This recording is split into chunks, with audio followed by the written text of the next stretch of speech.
Following are the limitations of Cronbach alpha reliability, and what are those? So following are the limitations of Cronbach alpha method as a score that have a low number of items tend to have lower reliability.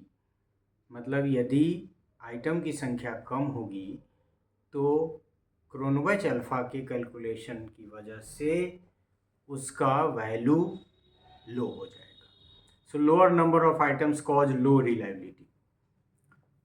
Second, it assumes one dimensionality and works on the principle that all items in a scale measure the same construct, and so may underestimate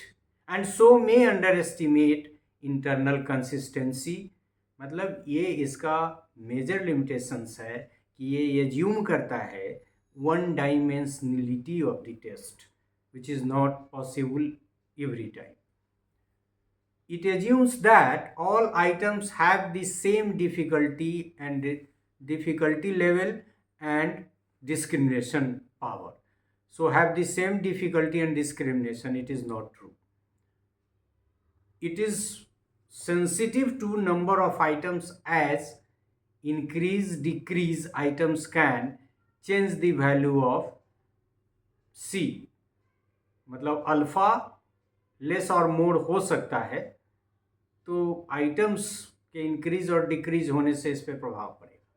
so it is sensitive to the number of items. मतलब increase decrease से ये influence हो सकता है. It does not account for measurement error and so can lead to an over estimation.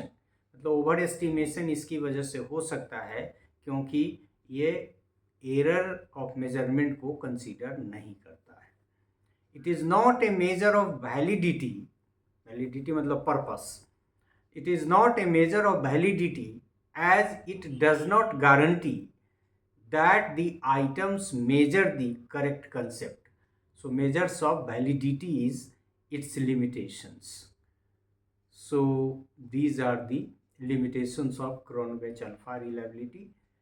Difficulty level और discriminating power के respect में, items घटने बढ़ने के क्रम में, एस्टिमेशन ऑफ रिलायबिलिटी के क्रम में, मेजर्स ऑफ वैलिडिटी को कंसीडर न करने के क्रम में, फिर एक ही कंस्ट्रक्ट सेम कंस्ट्रक्ट को मेजर कर रहा है कि नहीं, इसके संदर्भ में देखना पड़ेगा. वन डायमेंशनलिटी मतलब को देखता है, इसकी ये भी है. और लो आइटम्स होंगे तो इसकी reliability भी लो हो जाती है. These are the major limitations of Cronbach alpha reliability. Thank you.